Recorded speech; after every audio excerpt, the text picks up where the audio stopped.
Roy Deacon's diner has been feeding travelers since 1931. The sign is still in the window when the county deputy arrives at 7 in the morning on a Tuesday in October 1959. The state of New Mexico says Roy Deacon owes $840 in back taxes and penalties. Roy Deacon does not have $840. The deputy is not a cruel man, but he has done this before, and he knows how it goes. And he clips the padlock through the hasp and snaps it shut with the efficiency of a man who is not going to stand around about it. Roy Deacon stands on the gravel shoulder of Route 66 and watches him do it. Roy is 63 years old, and his father built that diner with lumber hauled up from Albuquerque when Route 66 was still being paved. A man in a plain work shirt and brown boots is leaning against the fender of a station wagon in the parking lot, watching the deputy walk back to his car. Nobody says his name yet. Here is the story. Frank Deacon built the diner in the summer of 1931. The same year the last stretch of Route 66 through New Mexico was finished, and travelers started coming through in real numbers. He built it himself with 2 hired men and his eldest son, who was 15 at the time. It was not a fancy place. It had 12 stools at the counter, 6 booths along the window side, and a grill that Frank kept running from 5 in the morning to 9 at night. 7 days. He poured the concrete floor himself and set the stools himself and painted the name on the window glass with a brush he borrowed from the hardware man in Gallup and never returned. Frank Deacon died in 1947, and his son Roy took the counter. Roy had worked that diner since the age of 15, first as a short-order cook beside his father, then as the man who ran it. He was not the kind of man who made a show of what he did. He opened at 5 and closed at 9, and he was there for every hour between. He knew the regulars by their order. He knew the truckers who came through on the Albuquerque run and the families driving west on vacation with their children pressing their faces against the window glass. He kept the grill clean and the pie case full and the coffee hot enough to mean something. And for 28 years, he did not ask anybody for anything. What found him was not a single thing, but several things arriving in the wrong order. His wife Eleanor had taken ill in the spring of 1957 with a kidney condition that required 2 surgeries in Albuquerque over 18 months. The medical bills came to $3,100, paid mostly in installments from the diner's revenue, which was steady but not deep. During that stretch, Roy had hired a girl to help with the counter because he was driving Eleanor to Albuquerque twice a month and could not leave the place unstaffed. The girl was reliable, but she was not Roy, and a diner is its owner in a way that other businesses are not, and some of the regulars drifted while he was gone. Eleanor came home in the fall of 1958. She was not well, but she was better. Roy put her stool at the end of the counter, and she sat there mornings and afternoons and drank coffee and talked to the customers, which was good for the business and good for her in ways that mattered more than the business. But the medical debt had eaten into the tax reserve, and when the 1958 property tax bill came due, Roy paid half of it and wrote a letter to the county assessor's office explaining the situation and asking for an extension on the remainder. The assessor's office responded in March of 1959 with a notice of delinquency. The penalty had accrued at 12%. The total now stood at $1,840, due in full within 60 days, or proceedings would begin. Roy had written back. He had gone to the county office in person twice in his good hat. He had explained the surgeries and shown the payment receipts and asked for another extension, 6 months, long enough to bring the balance back up from the diner's cash flow. The clerk behind the desk had been polite. The assessor had been polite. Everyone had been perfectly polite, and nothing had changed. And on the morning of October 14, 1959, a county deputy arrived in a green Plymouth with a padlock in his hand. The diner had been open since 5. Roy had already served the breakfast crowd. Eleanor was on her stool at the end of the counter when the deputy knocked on the glass. Roy had walked outside and listened to what the man said, and then stood on the gravel and watched him do what he had come to do. Eleanor stayed on her stool. She did not come to the window. Roy would tell his daughter years later that he was glad she didn't. The deputy wrote a receipt and handed it to Roy and got back in his Plymouth and sat there for a moment. Engine running. Have you ever watched a family lose something it took them 3 decades to build? Drop your state in the comments. I want to see how far this one reaches. The man in the plain work shirt pushed off the fender of his station wagon.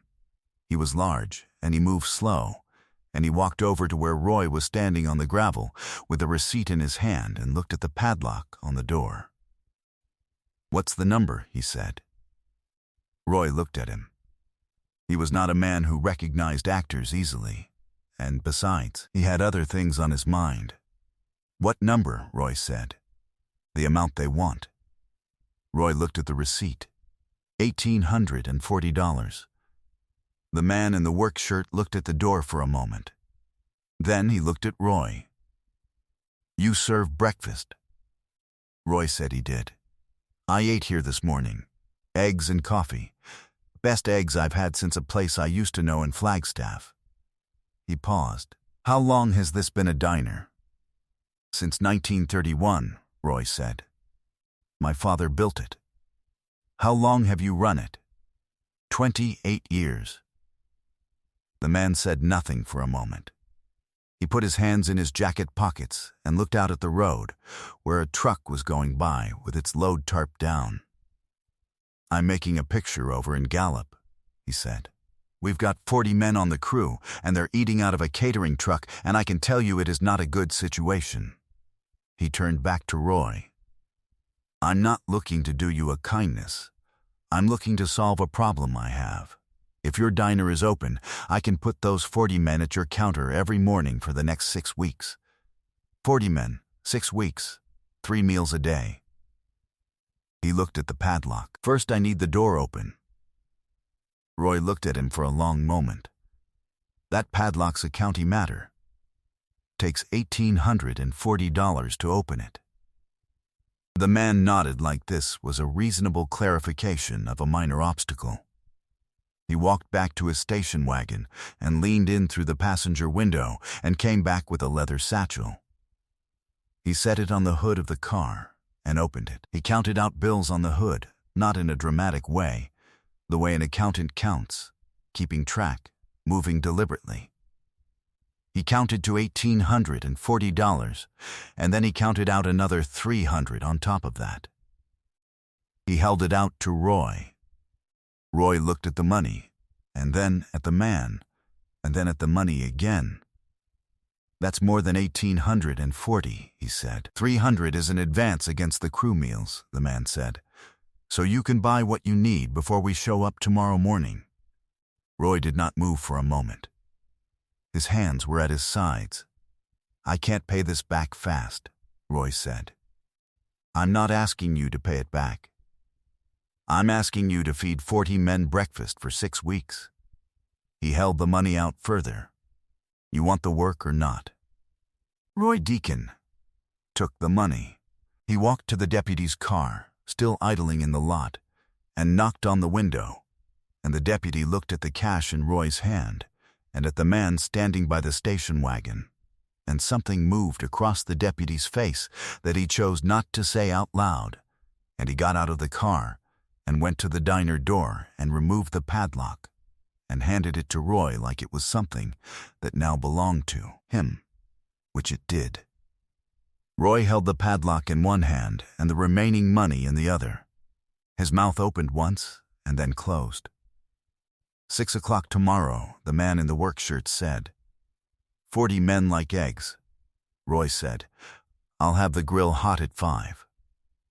The man nodded and got in his station wagon and pulled out onto Route 66, heading west toward Gallup. Eleanor was still on her stool inside. She had watched the last part of it through the window. She had not heard what was said. She could see that the padlock was in Roy's hand and not on the door, and that was enough for now. Roy stood on the gravel alone for another minute, reading the receipt in his hand and then looking at the road where the station wagon had been. It took him until that evening, when his daughter came over for supper and he described the man, to understand who had been leaning against that fender in the parking lot. For the next 6 weeks, the Batjack Productions crew ate breakfast and lunch at Deacon's Diner on Route 66 outside Gallup, New Mexico. The meal tabs were settled weekly in cash, and they were settled exactly as agreed, and the money brought Roy's tax account current by December and left a working reserve for the first time since Eleanor's surgeries. By spring of 1960, he had repainted the sign above the window, the original lettering, his father's name, the year 1931, and replaced 3 of the counter stools that had cracked along the seat.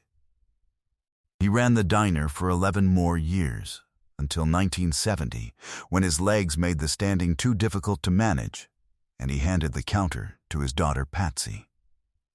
Patsy had grown up on those stools. She knew every regular, and she knew how Roy kept the grill, and she knew where the dry stock went, and she ran it the way he had taught her, which was the way Frank had taught him. Patsy ran Deacon's Diner for 17 years. She closed it in 1987 when the interstate had diverted enough truck traffic that the old model couldn't hold. Roy Deacon died in 1974. He had told his daughter the story of the October morning once, in the late 1960s, sitting at the counter after closing. He had told it plainly, the way he told most things. He did not know the man's name until Patsy recognized the description and told him. He had listened and nodded and gone back to wiping down the counter.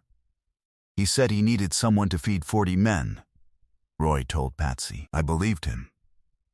Patsy's son, a man named Dennis who was born in 1955 and grew up at that counter doing his homework in the corner booth after school, became a short-order cook.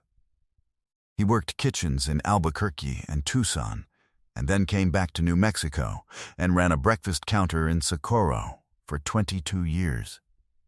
He named it Frank's, after the man who had poured the concrete floor in 1931. He told the story to anyone who asked where the name came from. The ones who asked got the whole thing: the padlock, the receipt, the man counting bills on the hood of a station wagon on a Tuesday morning, and Dennis always ended it the same way Patsy had. The man was back on the highway before Roy understood what had happened, and by the time Roy understood, there was no one to thank. On the wall of Frank's counter in Socorro, under the menu board and above the coffee station, there is a photograph in a frame with a crack in the glass that Dennis has been meaning to replace for about 15 years. It is a photograph of Roy Deacon standing in front of his diner on Route 66, taken sometime in the mid-1960s. The sign freshly painted above him, the road empty behind him in the morning light. He is not looking at the camera.